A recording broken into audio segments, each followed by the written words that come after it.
Imagine a place where time stands still, where the wind whistles ghost stories and the sea hides secrets deeper than its waters. Now imagine three men who have vanished into thin air, leaving behind an isolated lighthouse, a lavishly laid table, and a mystery that defies all logic. There are enigmas that history stubbornly refuses to resolve, open wounds in the human intellect that continue to throb century after century. Among these, few are as chilling and elusive as the disappearance of the lighthouse keepers of Eilean Mor, a Scottish island lost in the unforgiving Atlantic. Prepare to navigate through thick fog and disturbing testimonies because what we are about to tell you will make you question everything you think you know about reality. This is not just a story of missing people, but a journey into the unknown, where the border between the visible world and the darkness dissolves. Eilean Mor, or Big Island, is little more than a fragment of bare, battered rock, a solitary skeleton rising from the stormy waters of the Outer Hebrides archipelago off the coast of Scotland. In the vast and unforgiving Atlantic Ocean, it is a forgotten spot, relentlessly carved by the whipping wind and the relentless waves that crash against its cliffs. Every crack, every nook and cranny of this barren, remote island tells stories of millennia of struggle against the elements, a place where nature displays all its raw, untamed power. There are no trees, no natural shelters worthy of the name, only rock, wild grass, and the constant deafening roar of the sea. A place that seems to exist for only one purpose, to support the weight of a structure that was meant to defy oblivion. And on this inhospitable rock, proud and lonely, stands the Eilean Mor lighthouse. Built with incredible effort and engineering in 1900, this stone giant was the watchful eye of the ocean, a silent sentinel whose vital function was to guide ships through the deadly pitfalls of Scottish waters, strewn with sharp rocks and treacherous currents. Its imposing grey stone structure blended into the dark landscape, a lighthouse that was not just a building but a symbol of hope and safety for sailors, and a lonely yoke for those destined to guard its light. The island was almost always shrouded in a thick fog, a damp blanket that drifted up from the depths of the sea, engulfing the lighthouse and the surrounding land in an atmosphere filled with a ghostly humidity.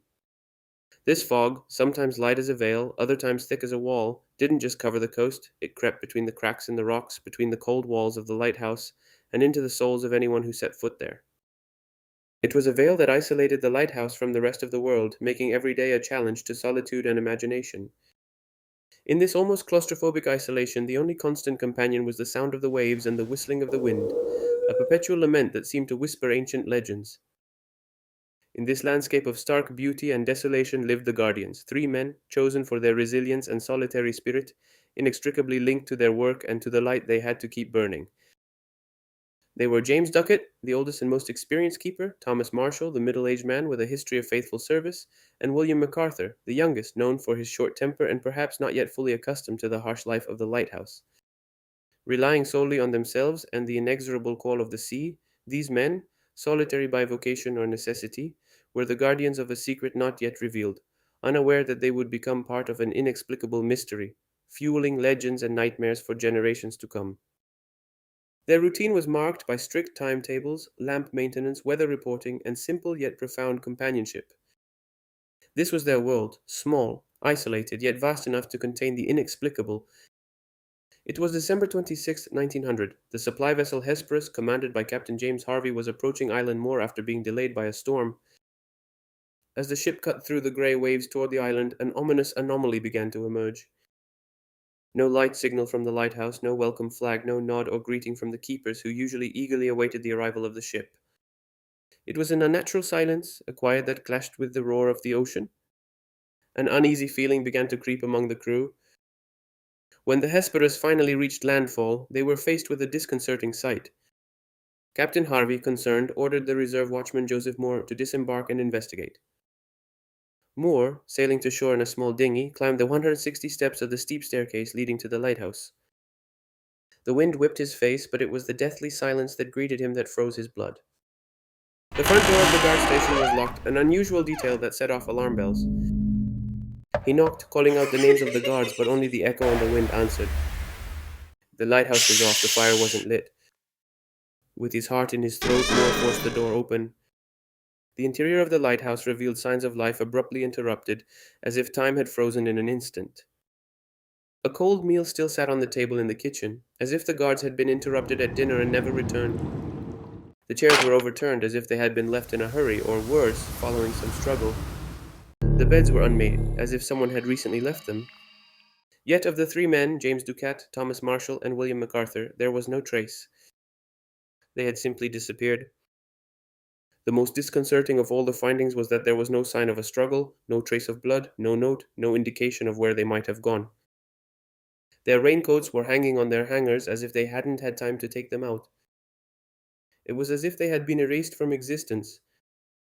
As the rescue team desperately searched the island, a painstaking manhunt that yielded nothing, the only lead that emerged from this deafening void was the lighthouse log. Apparently, the last hope of understanding what had happened to the three men seemed to lie in those yellowed pages, written with a trembling hand in the last days of December. The guard's latest notes described an increasingly serious situation. On December 12th, Warden Thomas Marshall wrote of winds as violent as I have ever seen in 20 years. On December 13th, he noted that the storm continues and that Ducat was very quiet and MacArthur was crying.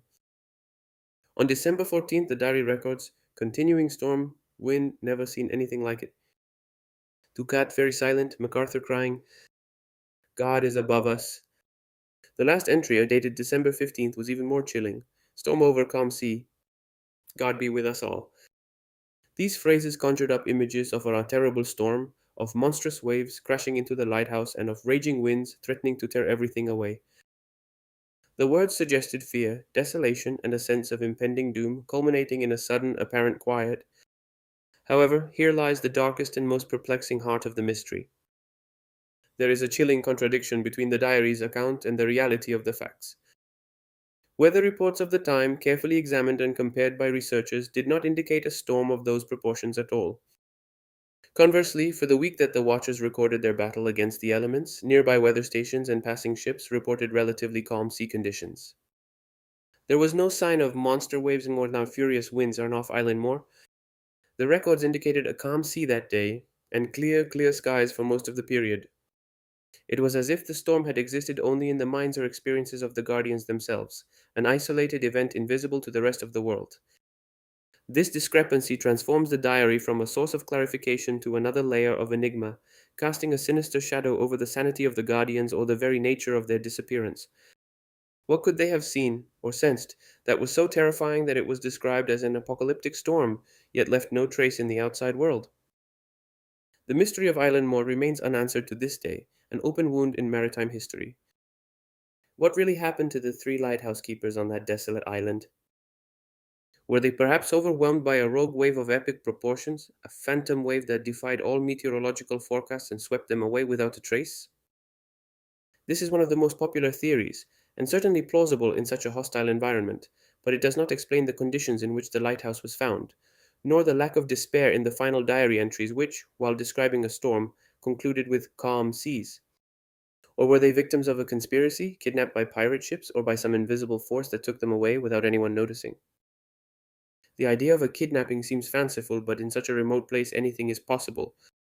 There is also talk of a voluntary escape, of men who, tired of solitude and monotony, decided to abandon their lives to start over elsewhere.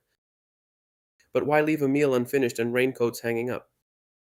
Or perhaps, and this is the most disturbing theory, were they absorbed by dark forces, supernatural elements that manifested themselves in that isolated place, or fled for a new life due to some collective psychological trauma that transformed into a shared perception of a non existent storm? The island's atmosphere, its ancient history, and the complete lack of concrete explanations fuel these more sinister speculations. The truth, it seems, lies buried beneath the sea or lost in the Scottish mists, shrouded in mystery that continues to haunt the minds of anyone who hears its story. Each hypothesis raises more questions than answers, and every attempt to rationalize the event clashes with the chilling details left behind in the lighthouse. Today, Eilean Mor, with its desolate island and the solitary lighthouse that continues to shine automatically, remains a silent testimony to that event, a monument to a mysterious farewell. The lighthouse, now without keepers, is the guardian of an unspeakable secret, a constant reminder that nature and the unknown can swallow men without leaving any trace. Its silent evening splendor still resonates today with the stories of Ducat, Marshall, and MacArthur, fueling the legend of Eilean Mor, a place forever shrouded in mystery. Perhaps the lighthouse marks not only the coast, but also the border between the known world and the one that still eludes us. If this story made your blood run cold, don't miss the next video, where we'll explore another equally inexplicable puzzle.